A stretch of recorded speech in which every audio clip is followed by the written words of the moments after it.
Imagine this. You built a business from scratch. It's doing 8 figures in revenue. Your friends are telling you it's worth a fortune, and you're finally ready to sell. And in your head, you're already imagining a $10 million exit. But here's what happens next. The buyers dig into your financials and find out that you have one product that does 80% of your sales, or one client. And now your $10 million deal drops to 4. Or worse, the deal collapses and you're left scrambling. I've seen founders pour over a decade of work into their business only to hear me tell them the bad news. No buyer will buy it, but it's not because the business is bad. It was because of small mistakes they could have avoided. That's what this video is about. I'm going to break down the 11 most common mistakes I see founders make. These mistakes either quietly kill the valuation or blow up the deal. And trust me, knowing these mistakes could mean the difference between walking away with a truckload of cash or walking away empty-handed. Hi, I'm Nate Lynn. I sell companies like realtors sell homes. Specifically, businesses where the owner runs them remotely, like e-commerce, technology, internet companies, and professional service firms making anywhere between $1 to $30 million a year. I've been selling companies for over a decade, and in the last few years, I've sold 20 companies for over $121 million.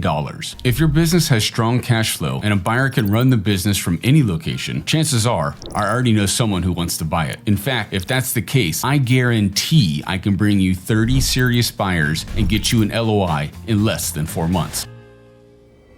Let's start with the most common and fastest way to kill a deal: sloppy financials. You'd be shocked at how many businesses are live for sale out on the market and have financials that are so confusing they read like a pirate treasure map with no X marks the spot. Spreadsheets that are done by hand that don't look like they were put into an accounting system are a major red flag. Hint: if you're not using an accounting system, use QuickBooks or Xero or something. Some founders only update their accounting system once a year at tax time or quarterly. That isn't going to cut it. Buyers demand monthly, and you need to have it done quickly. By the 10th of the following month is the standard. But here's the hard truth. Buyers don't want to figure it out. They're just going to skip your company and move on to the next one. Imagine you're about to spend millions of dollars on a company. You may even need to put up your house as collateral. The very first thing you want is clarity. If the books are confusing or the profits are all over the place, up and down, it doesn't just look sloppy, it looks risky and scary to a buyer. And risk either kills the deal or slashes your valuation. Buyers judge the book by its cover, and in this case, your financials are the cover that they're evaluating. I've seen sellers lose deals because they've recorded their inventory purchases wrong. Companies that are selling physical products that aren't on the accrual accounting method are a big problem here. If you're entering inventory purchases one month and then the following month there's no inventory on your P&L, it doesn't show the buyer what the true monthly income is, and that's a huge issue. Here's an example of a bad way to do it. Entering your inventory purchases directly on your income statement one month, and then a month or two goes by where there's no cost of goods sold because you've already placed that big order on your inventory. Then a buyer can't see what's going on a month-to-month basis. They don't know what's going on. When they don't know what's going on, they think it's risky. It looks funky. It's also not usual. So it's a big red flag for them. Risky means pulling back. On paper, it looks like chaos, but in reality, the business is fine. But buyers never gave them a chance to explain. The fix is simple. Use a proper accounting system and update it monthly. And switch to an accrual accounting method so the numbers tell a real story month to month. Enter your inventory purchases on your balance sheet, and every month, send a report to your accountant or your CPA of the number of units that were sold so they can make a journal entry to deduct it from your balance sheet into your cost of goods sold on your income statement. Do that every month. Have your accountant or bookkeeper enter your inventory purchases on your balance sheet. Then send them a monthly report of the units shipped so they can make a journal entry to move that inventory off the balance sheet and into the cost of goods sold on the P&L. Because messy books destroy confidence and clean books build it, and a confident buyer always pays more. Here's another one that sneaks up on a lot of owners: using your company like a personal piggy bank. Vacations, car payments, family members on salary. Owners run all kinds of personal expenses to save money on taxes. Smart for tax purposes, but not for exit value. Because here's what buyers care about: cash flow. Profit is king. And more importantly, lenders, the ones with their finger on the wire, care about taxable income that's proven through your tax return. And if your profit looks tiny because you've hidden it under a bunch of personal expenses, your valuation's likely to take a hit. Or we need to gather up all the proof of those personal expenses that they are indeed personal, and proving that to buyers and lenders is excruciating. Even when we try to explain it, not every buyer believes you. And none of the lenders that the buyer needs for the financing wants the headache of digging through it all. The lender often rejects the add-backs because they don't want the work effort to go through and verify all the personal expenses. They end up lowballing the loan amount to the buyer, which translates into a lower cash at closing to the seller. I once worked with a seller who had to dig through years of separating personal expenses apart from his business expenses. We had to pull the listing off the market because most buyers walked away from it because they didn't want the headache of going through it all. The good news is, once he got through it, we were able to relist the business and sell it. That case study's coming soon. So what's the smarter way? Keep your operating company books clean from the start and in their own unique bank account. If you want those tax deductions, form a holding company and in that entity, run all your personal expenses in it. Then run the operating company as a flow-through entity up to your holding company with a clean set of books. That way, when it's time to sell, we hand the buyer only the operating company financials. That's clean and it keeps your valuation intact.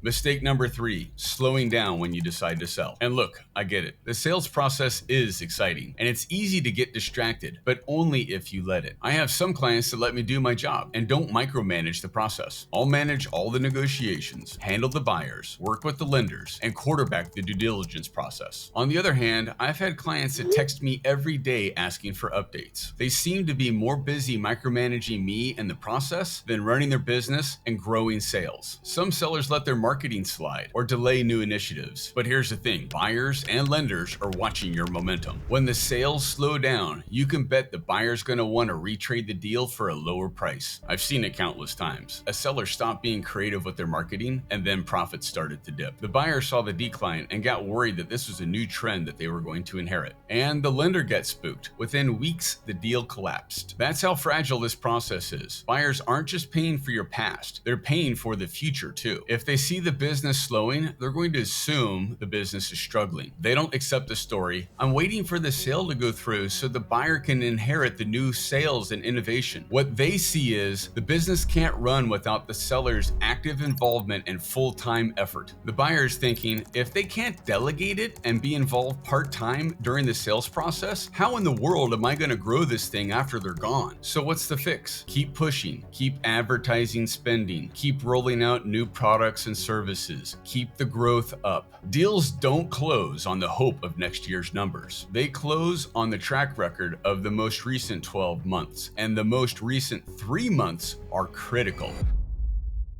Mistake number 4 is painful. Changing the deal right after you sign something or right before closing. I've seen sellers change their mind and want to change the deal right after signing an LOI. I've also seen sellers wait until the night before closing to demand more cash, more equity, more upside. This lands to the buyer and lender like a punch to the guts. It takes all the wind out of the sales and completely halts the process, often blowing up the deal. If the seller changes their mind right after signing an LOI, the buyer's going to think they're flaky. And they're going to wonder, is the seller going to keep changing their mind? And if so, they're going to want to walk. If the seller wants to change something right before closing, by that time, the deal terms are locked. By that time, lenders have signed off, financing's in place, and the attorneys have already reviewed the sale documents. Buyers and lenders can't rework everything last minute just because a seller got excited about a new split test or initiative. And what happens? The deal usually falls apart. Poof, months worth of work gone. Tens of thousands of dollars wasted. You can bet there's going to be hard feelings on the buyer's side and the lender. If you want to renegotiate, we need to do it 30 to 60 days ahead of closing. That way the buyer and the lender have some time to move things around. But once you're near the finish line, surprises don't get you more, they get you nothing. I see buyers walk more often than willing to renegotiate. Bottom line, the fastest way to kill trust is to move the goalposts at the 11th hour.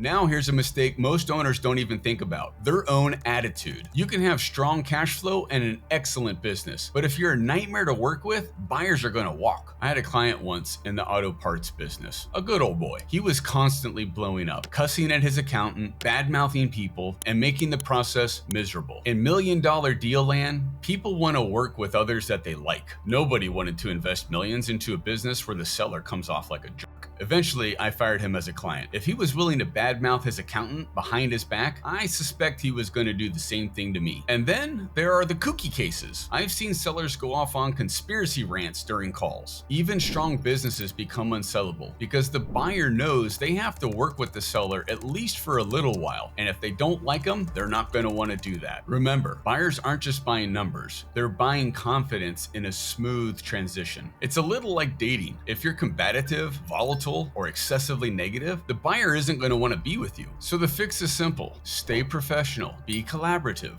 Show buyers you're someone they can trust to get the deal done. Because at the end of the day, deals don't just close on spreadsheets, they close on people.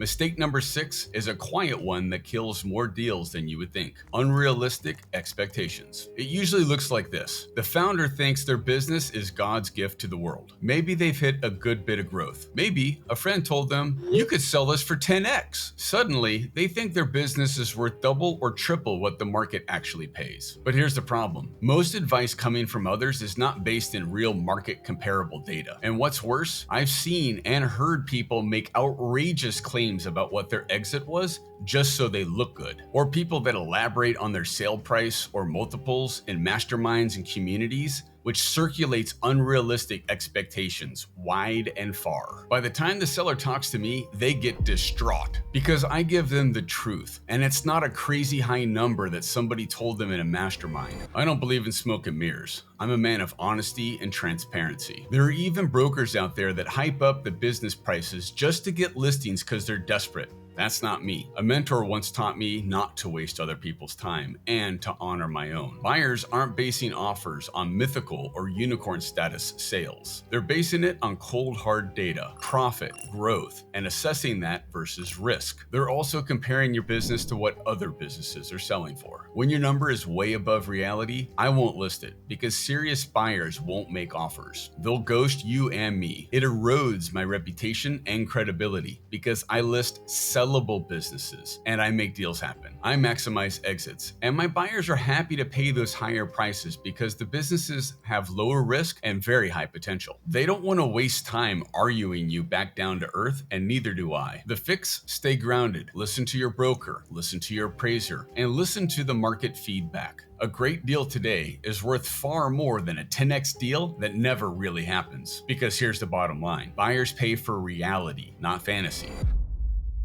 Mistake number 7 is just as dangerous: skirting the rules of the platforms your business relies on. If your entire business lives on Amazon or Shopify, or relies on Google or Meta for advertising, or relies on credit card processing, you're playing in someone else's sandbox. And if you're breaking their rules, buyers know the whole thing could collapse overnight. I've seen it all. Amazon brands running redundant Seller Central accounts, brands built with systems designed to pump out fake reviews, companies juggling dozens, if not hundreds, of merchant accounts to dodge Visa and MasterCard's chargeback limits. Sure, it might boost short-term profit, but long-term, it's a deal-breaking risk. And in due diligence, this always comes out. And when it does, your valuation falls off a cliff. Now, I have sold these businesses. I disclose the risk up front, and the multiple is never a premium. A growing, compliant, and stable brand might fetch 4 to 6 times earnings. A business built on fake reviews or risky merchant accounts, you may get 1 to 2x if you're lucky. Buyers just won't pay top dollar for a house of cards. The fix: clean up your compliance, shut down duplicate accounts, get real reviews instead of fake ones. Make sure that you have advocates of your product or service. If all you have are complaints and negative reviews online, that's bad news.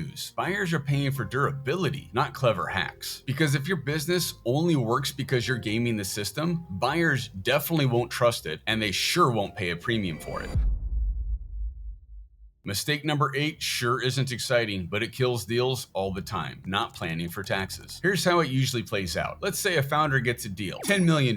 They're already imagining what life will look like after the exit. But when closing day approaches, their after-tax net is way less than they expected. Why? They didn't think through their tax strategy ahead of time. I make sure we talk about it early in the process. I've seen this especially with sellers in states with high income taxes. I'm looking at you, California sellers. Some state taxes are so high that by the time closing is coming, they don't feel that the deal is worth doing anymore. And that's when they want to renegotiate it at the last minute. Some of them even walk away from offers that could set them up for life, because when their expectations aren't met at the last minute, they get emotional and frustrated. That's why tax planning isn't optional, it's critical. If you know you're 12 to 18 months out, sit down with your tax planner and plan out a couple of different scenarios so you know what your net is going to look like. In some cases, it may make sense to move out of states that have a high income tax before you start the process. Because here's the bottom line: you don't get to keep the headline number, you get to keep what's left over after taxes. And if you don't manage your own expectations, that dream exit may feel like a disappointment.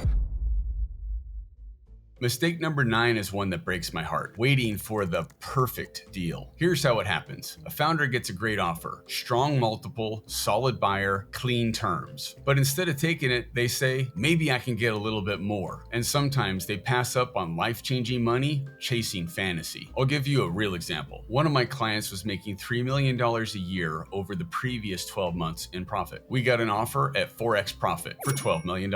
It was slightly above industry average. It had clean terms, and the buyer was professional. That buyer had already done 36 deals and was in the business of making fair offers and closing quickly. But the founder wanted more, so they passed. We never found a better deal. 6 months later, that $3 million in profit plummeted to negative $300,000. They wanted to go back to that buyer, but it was too late. That buyer had moved on, and that once $12 million business was now worthless. They were shutting stores and laying off staff. I spoke to them sometime later, and they say, I quote, "Nate, I wish you had made me take that deal. I wish I had too. I learned a big lesson from that. When my client gets the best deal, I'm going to tell them they should take it." That's the risk of chasing perfection. Markets shift, businesses hit rough patches, and buyers disappear. The perfect deal is almost always an illusion. So here's the fix. Aim for a good deal, not the perfect one. When you've got a serious offer at a fair multiple with a good buyer, take it. Most negotiations feel on both sides like it's good, but not great. When one side is getting a great deal, usually the other side feels resentful and wants to back out. The biggest mistake you can make is walking away from the best deal of your life only to watch your valuation fall apart later. Mistake number 10 is one that always backfires: hiding losses or bad news from buyers. Here's the thought process. The seller thinks, maybe if I hide this or don't speak up about it, no one will notice and I'll get the deal through at a higher price. But here's the reality: buyers will find out. Due diligence is thorough. It's going to come out somewhere, and it would have been better if you'd just been upfront about it than trying to hide it. It also looks real bad if you didn't know about it. Then it seems like you don't know about your business. I'll give you a real example.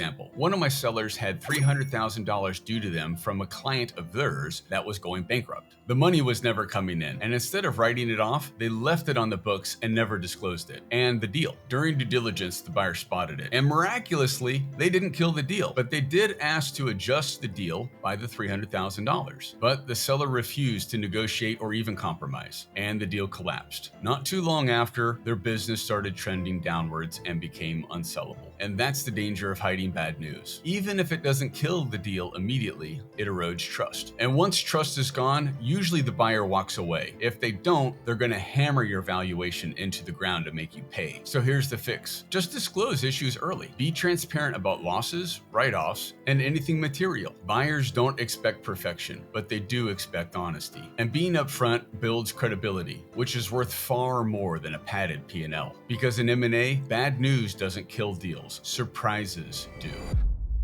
Mistake number 11 is one that makes buyers run for the hills: hiding a lawsuit or an unresolved cease and desist. Think about it from the buyer's perspective. They're about to invest millions of dollars to acquire your company. If there's an active lawsuit you've hidden, whether it's a supplier dispute, an IP claim, or an employment issue, why would they knowingly step on a landmine that you didn't tell them about? Even if the lawsuit isn't a big deal, because you didn't disclose it and because of the what if factor, it's enough to kill the deal. I've seen multiple deals collapse this way. One example is a seller who didn't tell me about an active cease and desist, and it was against their right to sell their primary product, and it was unresolved. Buyers were interested, but every single one of them flagged it as a risk when they found out about it. They all wanted to wait for it to resolve before they would move forward. Here's the fix: don't wait until you're listed to clean this up. If you know you're headed towards an exit, resolve outstanding disputes in advance. Settle your lawsuits and resolve cease and desists. Make sure your IP is protected and your contracts are tight. Buyers want certainty, and uncertainty in the form of legal baggage is a valuation killer. Because here's the truth: buyers don't pay top dollar for risk. Maybe you're noticing a trend here. They pay for good, clean businesses that can transition smoothly into their control. And if your buyer has unresolved legal issues, the only smooth thing that's going to happen is buyers walking away.